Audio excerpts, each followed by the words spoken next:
Mateus capítulo 26. Vigiai e orai, para que não entreis em tentação.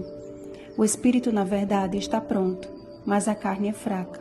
Versículo 41.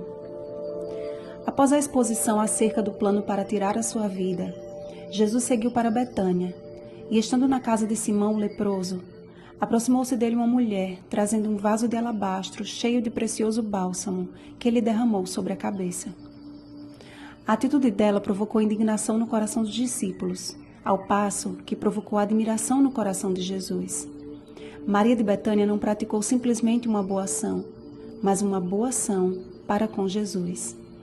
Aquela mulher rompeu as barreiras do preconceito, e sua fé e coragem lhe rendeu um testemunho que o próprio Cristo endossou como parte integrante da pregação do Evangelho. O relato seguinte apresenta um forte contraste com o relato anterior. Enquanto Maria entregou tudo o que tinha para ungir o seu mestre, Judas procurou obter tudo o que pudesse para entregá-lo aos principais sacerdotes. A este foi dada a oportunidade de andar lado a lado com Jesus. Sua postura e comportamento não despertavam nenhuma suspeita diante dos demais discípulos. Muito pelo contrário. Judas era um homem que despertava admiração e que demonstrava possuir boas intenções. Jesus, portanto, era o único que conhecia a maldade do seu íntimo. A declaração do cumprimento profético acerca da traição não foi dita por Jesus como algo que deveria ser cumprido, mas com a tristeza de um Salvador que desejaria que não acontecesse daquela forma. Está escrito em Salmo 41:9. Até o meu amigo íntimo, em quem eu confiava, que comia do meu pão, levantou contra mim o calcanhar. Jesus não impediu a Judas de participar da ceia, mas permitiu que ele participasse da cerimônia que ele instituiu como símbolo da nova aliança. O pão sem fermento e o vinho não fermentado representam, respectivamente, o corpo e o sangue de Cristo oferecidos como sacrifício em favor de muitos para a remissão de pecados. Na verdade, Jesus não foi apenas traído por Judas e negado por Pedro, mas os discípulos todos, deixando-o, fugiram. A sua agonia e profunda tristeza no Getsêmani não foi pelo medo da morte, mas pela dor da separação do Pai.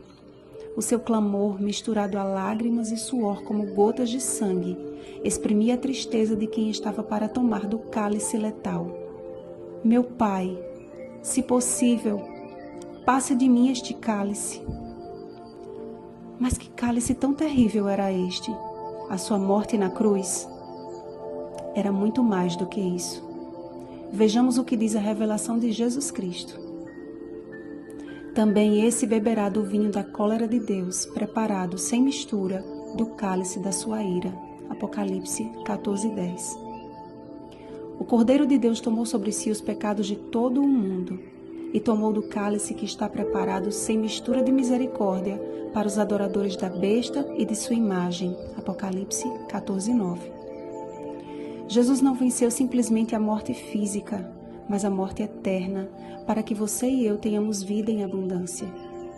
Logo, muito mais agora, sendo justificados pelo seu sangue, seremos por ele salvos da ira. Romanos 5, 8-9. Ele foi traído, preso, injustiçado, cuspido e esbofeteado, mas como ovelha muda, ele guardou silêncio. Chegou a hora de termos uma vida de tamanha comunhão com Cristo a ponto de nossa feição e modo de falar denunciem que nós andamos com Ele e somos seus discípulos.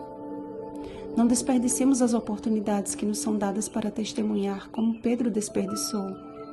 Mas ainda que por vezes tenhamos agido da mesma forma, Jesus nos convida a olhar para Ele novamente e perceber que o mesmo olhar que um dia nos chamou com amor, segue-me, é o mesmo que nos diz agora, eu te perdoo.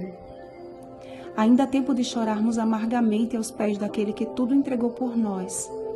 Depositemos hoje o nosso coração aos seus cuidados e, à semelhança de Maria de Betânia, Ele endossará o nosso testemunho diante do universo, dizendo: são estes os que vieram da grande tribulação, lavaram suas vestiduras e as alvejaram no sangue do Cordeiro. Apocalipse 7:14. Atendamos, pois, ao último chamado daquele que está às portas.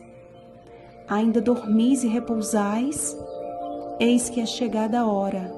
Levantai-vos, vamos. Bom dia, salvos pelo sangue do Cordeiro. Rosana Garcia Barros.